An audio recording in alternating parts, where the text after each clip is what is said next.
peux mettre le focus. Ouais, sur moi, je veux bien être net. Je suis pas toujours très net, hein, donc là, il faut que je le sois. Alors, donc petite séance de questions-réponses, enfin de dialogue improvisé et relax à propos du projet à la mesure du possible. Donc, comme je le dis dans le texte de cette page Tipeee, il s'agit de 10 vidéos sur le sujet des probabilités, simplement parce que c'est un sujet essentiel. Je pense que c'est de tout ce qu'on peut faire en maths au lycée, et un petit peu après, c'est le truc le plus utile, le plus applicable. Même au point de vue philosophique, même quand il s'agit de se confronter à des problèmes géopolitiques, à des informations qui viennent de droite ou de gauche, c'est vraiment peut-être le sujet le plus important. Donc c'est de tout ce que je pouvais faire en maths, finalement, je pense que c'est ce qui sera le plus utile à tout le monde. Donc voilà pourquoi j'ai eu l'idée de faire ça. Je dis j'ai fait comme si je l'avais déjà fait. Alors, donc il y a plusieurs petites questions que vous pouvez vous poser à propos de ce projet-là. Vous pouvez vous demander déjà qui je suis, ce que j'ai fait. Alors, c'est un peu une tradition de se présenter, je vais faire vite.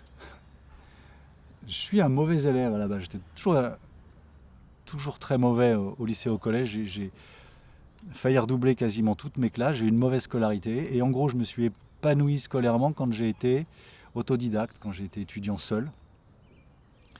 Ça a été l'occasion de faire 5 années de maths après le bac, où là ça a été l'éclate. C'était l'occasion d'apprendre à apprendre.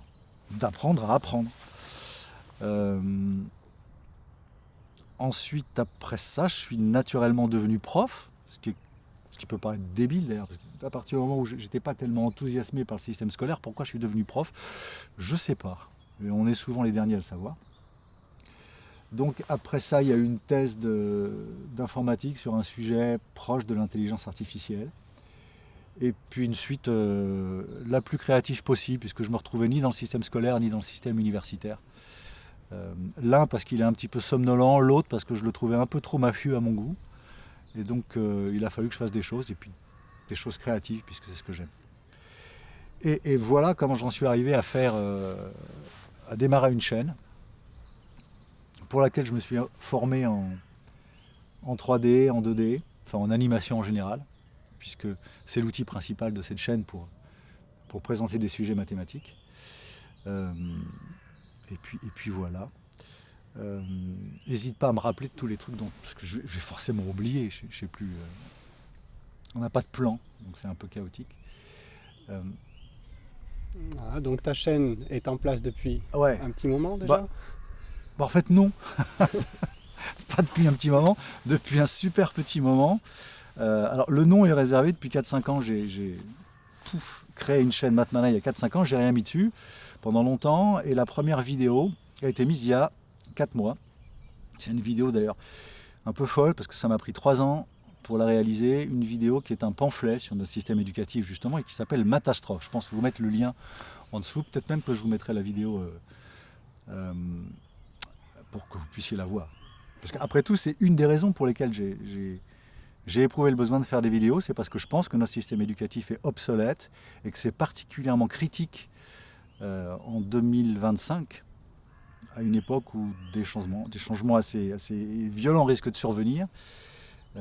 Ce serait le moment d'avoir une éducation efficace qui prépare les gens à être adaptatifs, à être créatifs, à être capables de gérer les projets. Et donc voilà, ce qui explique un petit peu la suite. Forcément, les gens vont se demander ce que je vais faire des sous. Peut-être, ça c'est une question. Alors, il y a 2 trucs pour les sous, il y a deux chapitres importants. Il y a le matériel et il y a le bonhomme. Alors, le truc, c'est que le projet, je suis seul à bosser dessus. Il y a une personne qui bosse dessus, sauf quand j'ai mon collègue qui me donne un coup de main pour transporter le matériel dans Spark. Mais donc, j'écris les textes, je fais les animations, je fais le montage, la voix off, etc. Enfin, donc je fais un petit peu tout. Donc il s'agit quand même de rémunérer le bonhomme parce que c'est pas un hobby, c'est un truc qui me prend tout mon temps, mais pas 35 heures, hein, c'est plutôt 50 qu'autre chose. Donc je pense qu'il est normal que la personne qui s'investit complètement dans un projet comme ça, qui est créatif, qui est précaire, pour lequel il mouille la chemise, il peut estimer qu'un salaire médian français est un salaire décent. indépendamment du CV. Parce qu'en France, on est beaucoup payé en fonction de son CV, de ses diplômes. Donc je vais oublier les miens, je vais juste me rémunérer un salaire médian français. Plus compliqué, le matériel, c'est un peu technique. Des images de synthèse en 3D, ça ne se fait pas sur un ordi normal, il faut un gros truc, avec plusieurs cartes graphiques récentes. Mon ordinateur actuel tel qu'il est là, je ne sais pas si vous avez vu la vidéo avant, ça représenterait 150 jours de calcul pour réussir à faire ces 15 épisodes probablement. Donc il faut une machine plus puissante qui coûte 10-12 000 euros. Bon, il faut encore du matériel pour enregistrer le son, il faut aussi payer l'électricité. Il y a 2 matins, je me suis réveillé en sursaut en me disant mais en fait l'électricité ça coûte combien? J'ai vu qu'une station de travail, on avait dit que c'était 2000 watts, c'est ça? Tu me disais que le kilowattheure il était à 0,25. Moi en fait je crois que c'était 0,20. Bon, en gros il y a entre 500 et 1500 euros d'électricité, c'est des choses qui sont significatives aussi. Bref, donc payer le bonhomme, payer le matériel. Donc c'est à peu près ça, les sous. De quoi on devait parler encore?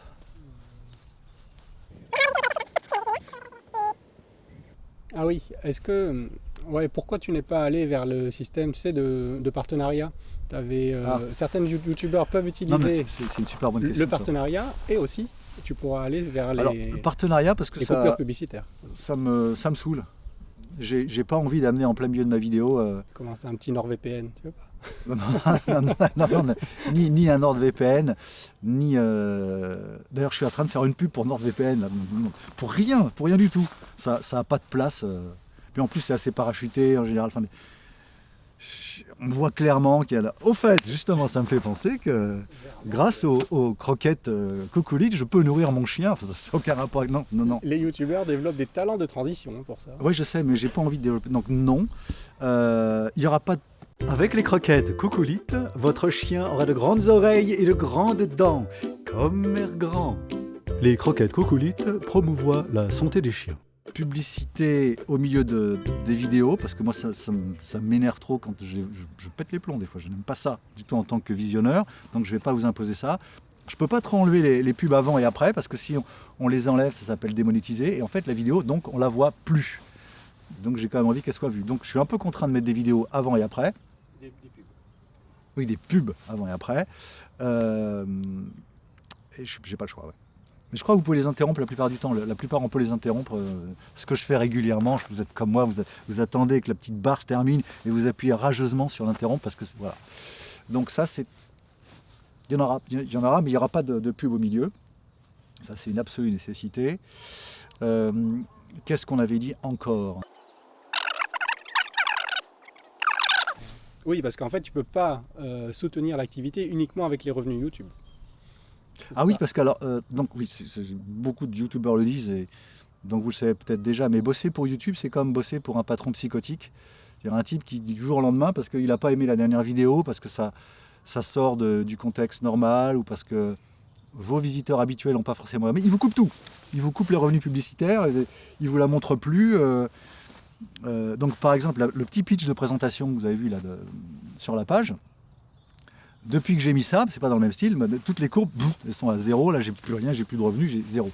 Donc, on ne peut pas travailler sereinement avec un patron psychotique, c'est juste impossible. Donc l'idée de financer à l'avance un projet qui va durer quasiment 10 mois, 1 an, c'est une façon de le faire sereinement. Et c'est l'option que je vais choisir. Et je pense que ce sera ça maintenant systématiquement. Il y aura un gros projet, et puis on essaiera de trouver un financement pour l'année. Un financement qui est donc Tipeee pour moitié, et l'autre moitié c'est CNC, s'ils veulent bien. Donc il ne faut pas vendre la peau de l'ours avant de l'avoir trouvé et avant de l'avoir tué. Donc voilà. Aussi indirectement, tu promouvois un logiciel 3D Alors, assez intéressant. Tu promouvois, je pense que c'est pas français. Bon, pardon, alors, on va refaire. Je suis pas sûr. Quand on dit tu promeus. Tu promeus peut-être. C'est comme le verbe mouvoir, c'est promouvoir. Ouais, promeus. Voilà. Donc tu mets en avant. Alors moi je suis sûr que ça va passer. Voilà, tu mets en avant. On laisse pas passer les fautes de français. Revenir, ça va dans tous les sens. Moi aussi je me fais déjanter aussi des fois. Je me fais dézinguer sur des. Tu fais bien. Oui, attends, je vais reposer la question. Vas-y, repose. Donc, avec ces vidéos, tu mets en avant un logiciel de 3D assez intéressant. Blender bah déjà en faisant les vidéos avec Blender, donc un logiciel de 3D qui est gratuit, bah, je ne bosse pas avec eux, hein, j'ai pas intérêt à le faire, mais il est gratuit et libre, donc tout le monde peut l'utiliser et c'est un super outil pédagogique. C'est-à-dire que sur la chaîne, il y a aussi pas mal de tutos d'utilisation de Blender pour les gens qui veulent se former à la programmation sur Python. Donc il est doublement présent. Je l'utilise comme outil, je le promeus pour apprendre un certain nombre de choses. C'est un moyen de faire des maths qui est absolument omniprésent. Et il est présent aussi d'une troisième façon. Parce que je ne vous demande pas de sous pour me payer... c'est un pigeon. Je ne vous demande pas de sous pour me payer Maya ou pour me payer 3ds Max qui coûte, je sais pas, 2000 ou 3000 euros à l'année. Enfin, c'est des sommes... Donc là, Blender, c'est 0. Donc voilà des sous que vous n'aurez pas à donner. Les gens sont toujours contents de ne pas donner de sous. Voilà. Et puis s'il a envie, te dit, tu pourras peut-être donner quelques scènes que tu as utilisées pour tes vidéos pour que les gens puissent un petit peu travailler avec. Ouais, c'est un truc qui pourrait se faire, ça. Alors parce qu'en fait, donc, dans le cadre des probabilités, il y a plein de choses à faire avec ce logiciel, notamment des simulations. Pour comprendre à quoi ça sert les simulations, pour se représenter dans quel genre de contexte c'est utile, bah, on a intérêt à simuler des scènes physiques. Par exemple, le lancer de 5000 dés. Et ensuite, ça peut être intéressant de demander à la machine de calculer le nombre de dés qui ont fait 6, ou de calculer la moyenne des valeurs qui ont été obtenues avec les dés. Donc tout ça, ça devient très concret, très animé, très coloré, et puis ça illustre parfaitement le sujet. Donc, enfin bref, Blender, c'est une des fondations du projet. Je crois que c'est un peu tout. Qu'est-ce qu'on avait dit ? Après, il restait, donc une fois que tu auras fait tu auras réalisé ton projet. Ce qui se passe après. Voilà. On avait parlé de ce qui se passait après. Parce qu'en fait, le but de la manœuvre, c'est pas de faire des vidéos à la pelle. Déjà parce que je suis tout seul pour les faire. Et donc je les fais lentement. Alors si le Tipeee pète complètement le score, je pourrais engager des gens. Mais si je veux engager des collaborateurs, il faut que je les paye au prix des freelances. Et ils sont en fait beaucoup plus chers que moi. Parce que si moi j'accepte de faire le boulot pour un salaire médian, un freelance il est beaucoup plus cher. Et donc je ne peux pas avoir recours à des gens comme ça. Donc le boulot, ça sera moi essentiellement. Ce qui veut dire que je vais aller lentement. Je ne ferai pas que ça. Je ne vais pas jusqu'en 2050 faire des vidéos. Il y a un autre projet qui me tient vraiment très à cœur. C'est d'organiser des stages d'imagerie 3D, notamment avec Blender parce que c'est gratuit, avec des jeunes, pour leur donner une idée de ce que c'est que la gestion de projet, la collaboration, la créativité. Et donc, faire un documentaire là-dessus. Pendant ces stages, avoir une équipe de tournage qui montre comment ça se passe, qui montre ce que les enfants peuvent apprendre, ce qu'ils peuvent faire, parce qu'à la fin, le but c'est qu'ils créent quand même des projets. J'ai le nez qui me gratte, parce qu'en fait, je ne sais pas si ça se voit pas, mais il fait quand même assez froid, donc on est enrhumé.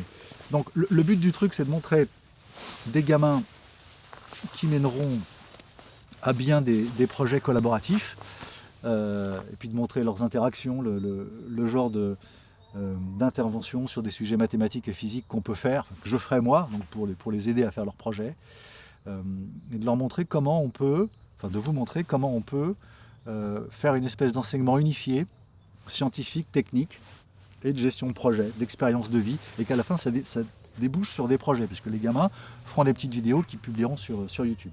Tout ça, ça doit être documenté, il doit y avoir une espèce de télé-réalité, il doit y avoir la publication d'épisodes réguliers, et je pense que ça sera utile à des tas de gens, déjà aux gamins qui auront cette expérience, à tous ceux qui s'intéressent à la pédagogie et à la réforme de l'enseignement pour voir quel genre d'enseignement alternatif on peut proposer, avec les qualités et les défauts, parce que comme ce sera une initiative un petit peu première, ça sera d'une certaine façon une expérience, il y aura des choses à corriger. Et ça me semble encore plus utile que de faire des vidéos de maths. Donc ça, c'est le projet d'après. Mais il faut que la chaîne se développe, parce que pour monter un projet comme ça, il faudra encore plus de sous. Donc ça, c'est la suite du projet. Est-ce qu'on avait dit d'autres choses ? Je crois qu'on a fait à peu près le tour de ta présentation. Je crois que c'était bon. Je l'ai faite, je ne me rappelle même plus. Bien sûr, tu as commencé par ça. En fait, comme on a fait plusieurs prises, je ne sais même plus ce que j'ai dit. Donc c'est bon du coup. Ouais, on est bon. Bon. Donc on va pouvoir se détendre, parce qu'en fait, je ne vous l'ai pas dit, mais ça c'est la deuxième ou troisième prise. Ça a été la catastrophe de faire ça en pleine nature. On a été harcelé par un rouge-gorge. Mais vous allez peut-être le voir. Ouais, non, mais c'est pas peut-être. Je vais vous montrer le rouge-gorge qui nous a harcelés. Non, mais c'est juste complètement dingue. Donc le piaf est sur l'enregistreur. On va quand même essayer de faire une question-réponse parce que c'est quand même là pour ça qu'on est venu. Donc, oui. Alors, ensuite, au niveau des sujets que tu vas aborder, quel niveau il faudra pour espérer les suivre ou les comprendre? Alors, non, en fait, il ne faut pas un niveau très élevé. Tu l'entends, il chante plus fort que moi, je crois. Bon, c'est bon, tu peux y aller. Alors, le niveau, voilà, donc il est sur le micro, ok. Voilà, maintenant c'est la star de la vidéo. Voilà. Donc, et je promets que c'était pas prévu du tout. Bon, donc on continue là. On va lui donner un nom à ce piaf. On va l'appeler, je sais pas moi. Chocolatine. Non, Joseph, c'est plus sympa. Bon, on peut travailler. Vas-y, allez, attends, on y retourne. N'importe quoi. C'est n'importe quoi. Il y a un étourdi qui a oublié la carte mémoire. C'est moi l'étourdi. Donc l'autre est parti la chercher. Quand je l'ai enregistré hier, j'avais le minuteur. Mais là, on voit pas là. Là, ça marche pas. Faut peut-être appuyer sur REC. Putain, t'as pas de carte. Si, je la carte, je l'ai mise hier. Ah non, elle est pas là. Elle est où la carte? En haut, sur ton ordi. Donc finalement, on était assez stressés. On s'est dit en pleine nature pour être détendu, mais non, la nature c'est stressant. Donc là c'est fini, c'est bon. Et donc, à bientôt. Ah non, il y a un truc super important qu'il faut dire, j'oubliais.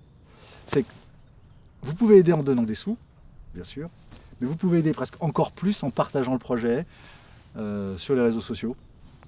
Parce que justement, comme j'ai pas des masses d'abonnés, la chaîne est toute récente, il n'y en a que 10 000. Le faire savoir, ça serait vraiment un super coup de main. Voilà, donc à bientôt. Bon ? C'est bon. Bon, il y aura des petits trucs à faire au montage. Tu chantes?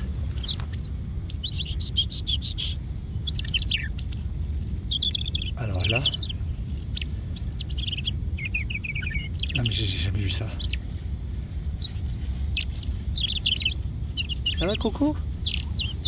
Mon petit loulou? J'ai rien à te donner aujourd'hui, tu sais. C'était hier qu'on avait à manger. Oui, c'était hier.